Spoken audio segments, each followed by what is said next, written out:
my name is Ashley from Ashley Corinne Studio, and today I want to show you my newest pattern, the Super Scoop Jumbo Ice Cream pattern. I designed this based off of my smaller mix and match ice cream, but this one is not two separate pieces, so it is all one piece. I'm making it from top down, then we'll stuff it at the bottom, and then we will add the whipped cream and the cherry on top.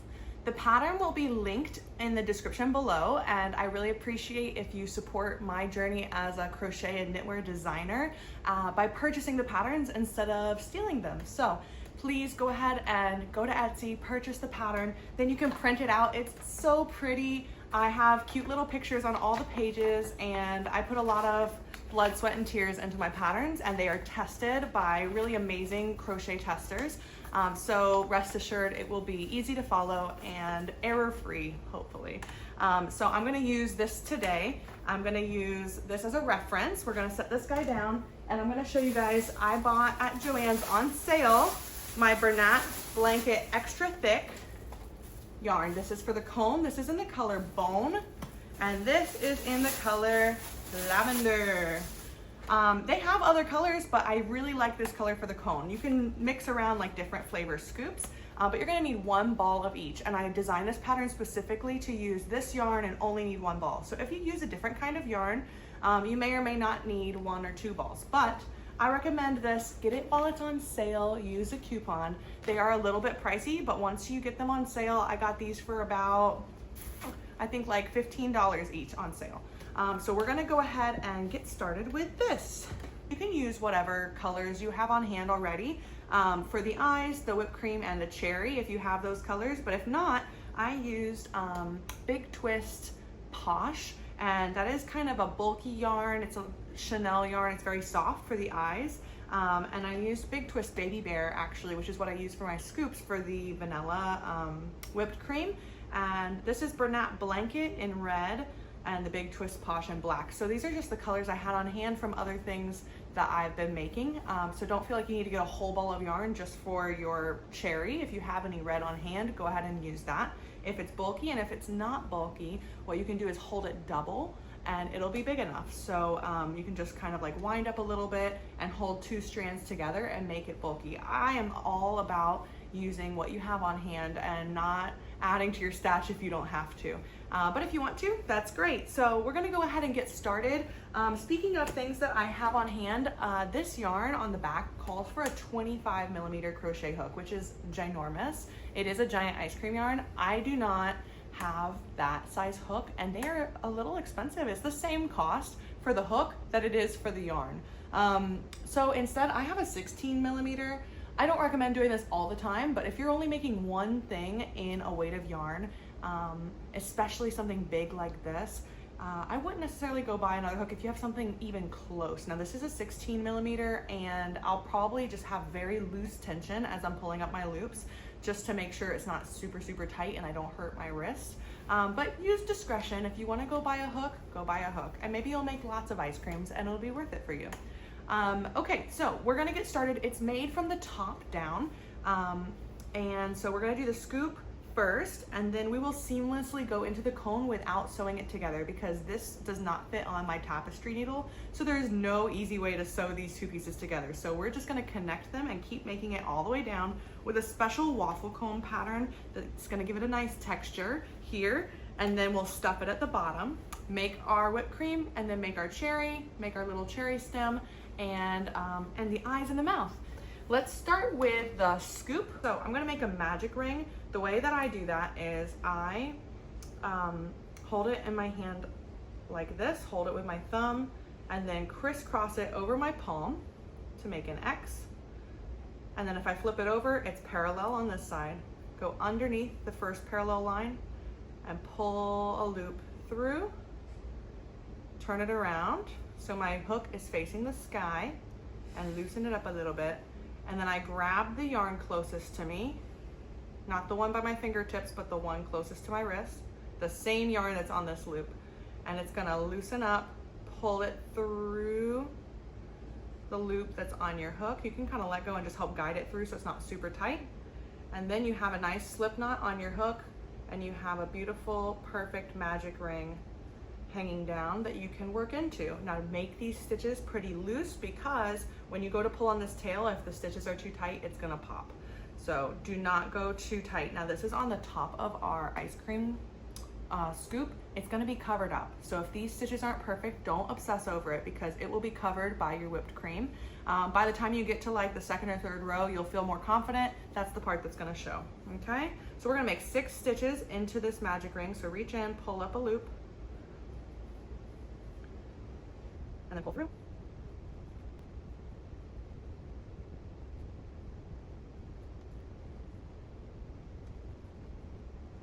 And don't forget to leave long enough of a tail, or keep pulling it as you go, so that you can make sure to close it, because if you work over your tail, you won't be able to find it.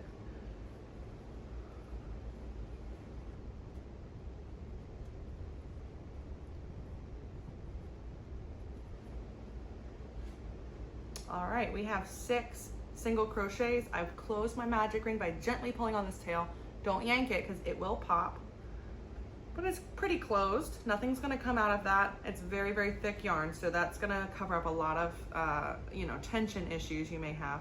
So we're going to go ahead and do two stitches in each stitch. So we're gonna increase in each stitch all the way around. So let's go ahead and do that. That is round 2.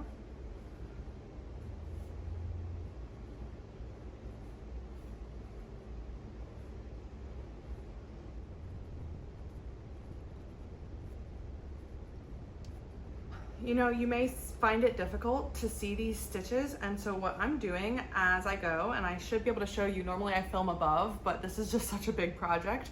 I have my middle finger of my left hand in each stitch that I'm working into, to make sure that I do 2 in each, and then I slide my middle finger over to the next hole to make sure I'm going into the right spot. So your hand will feel these stitches much more easily than you'll see them, and so you kind of have to go based off of feel. So I've done 2 stitches in this one, so I slide my finger over so I can kind of hold that loop and make sure I insert into that loop and pull up a stitch, and I'm kind of just holding right there, and I'll just keep holding there until I do 2 stitches in that one, and I'll just kind of keep my place all the way around, just like that. And the next one.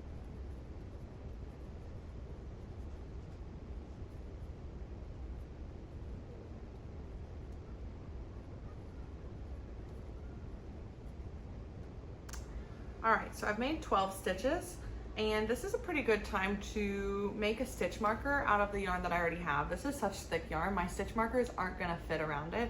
So if you have a way that you want to mark your stitches, that's great. You can take an old piece of yarn and thread it through, or what I like to do is put my hook into my very last stitch and pull up the tail from the magic loop. Now that's only gonna work for a few rows, but it'll keep my spot, and I'll just keep referencing it as I go around. So I'm gonna put my tail through my 12th stitch, and in the next round, we're going to single crochet increase all the way around for a total of 18 stitches.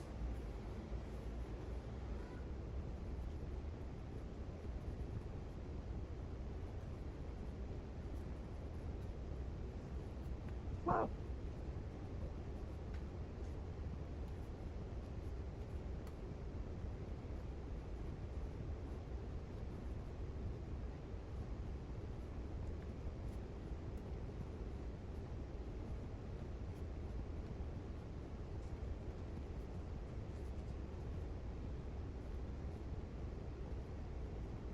All right, let me just count, make sure. 1, 2, 3, 4, 5, 6, 7, 8, 9, 10, 12, 13, 14, 15, 16, 17, 18. All right, so we're good to go on, and this little bump is gonna go away once we put our whipped cream on, so don't worry about that.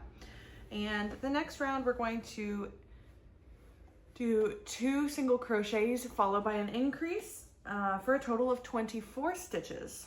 So we are just increasing all the way up to 30, and then we'll keep going with just 30 stitches to the bottom.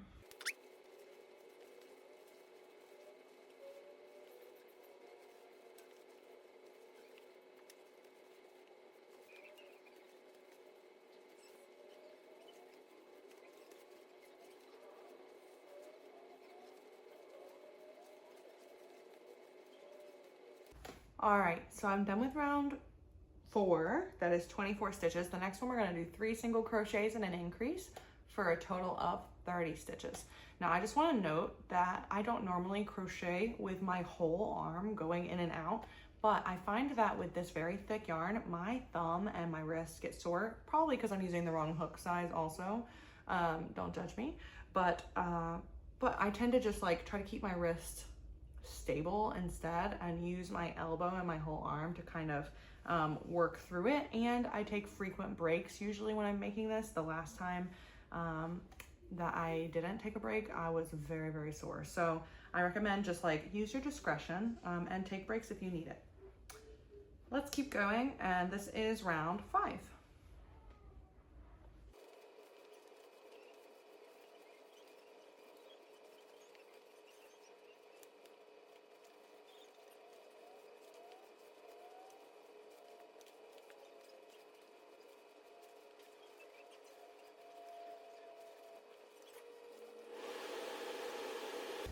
Okay, so I have 30 stitches all the way around, and now I need to do 4 more rows of 30 stitches, just a stitch in each stitch. So the way that I'm gonna mark this row so that I can count 4 rows is, I think I'm gonna get a scrap piece of yarn and pull it through this loop just so that I can keep track of where I am. It's just gonna sit half and half so that I can count from there up. I'd like to take a moment to thank our sponsors for this video. Just kidding, there are no sponsors. I'm not that popular yet.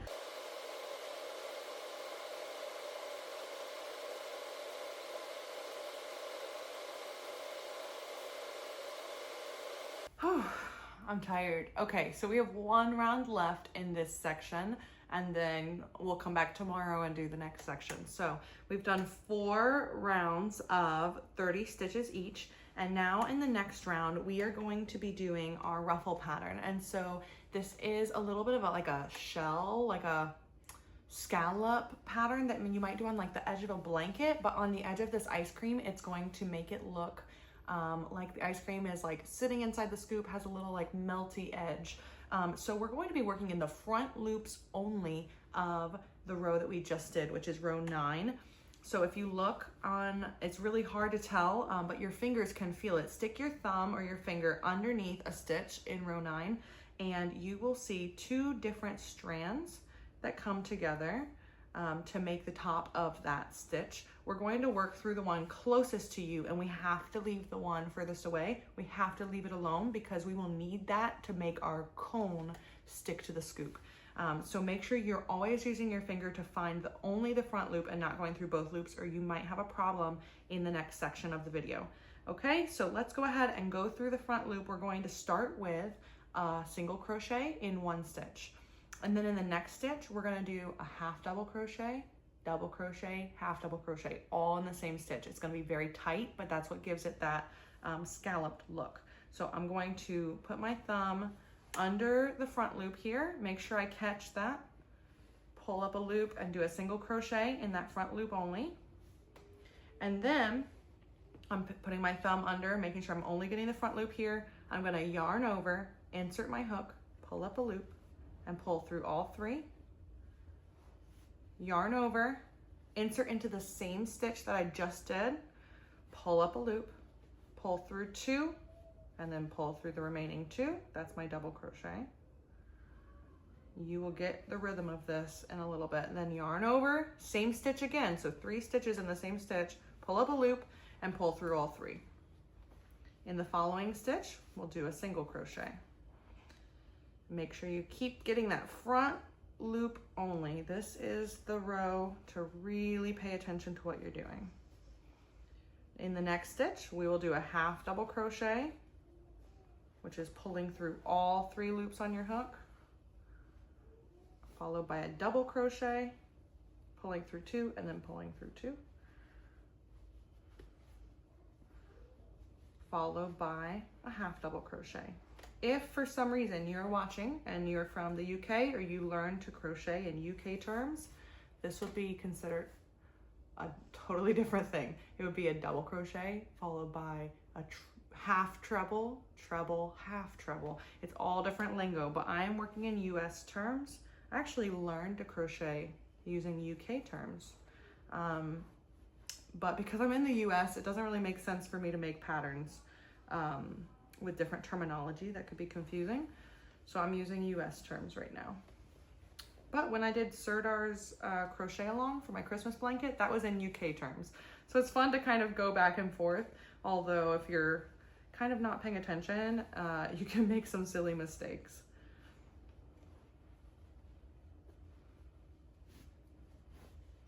Look how beautiful this edge is. So it's gonna sit like this, and this is just kind of going to go against the waffle cone there, and it kind of like makes these little divots, and it's super cute. So let's keep going with this all the way around, and that'll be the end of day 1.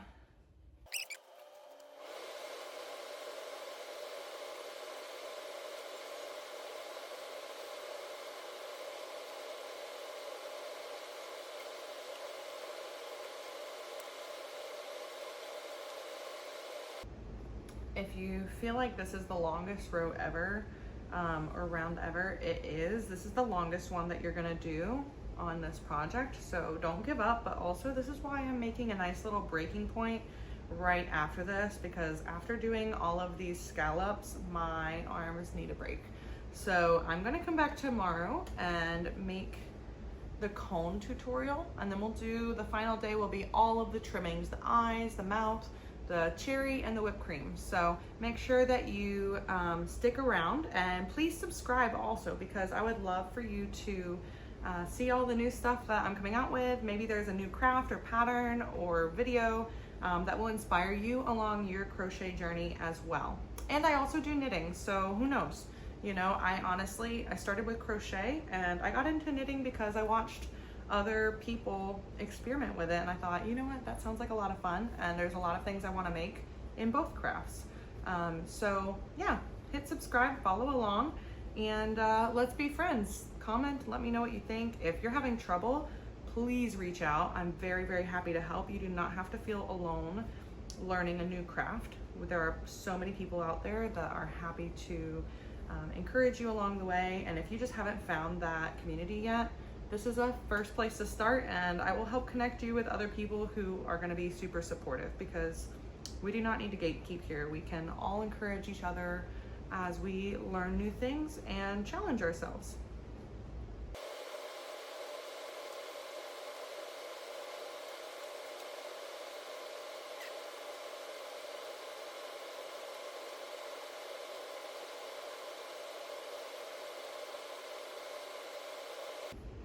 Okay, so I've made almost all of my final round. The last stitch is gonna be my 3 stitches in 1, my half double, double, and half double, and then I'm gonna slip stitch it to my first stitch and bind off, and then we'll be done for the day.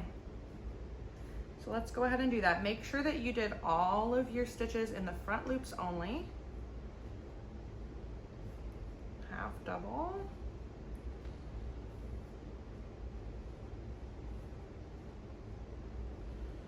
Double,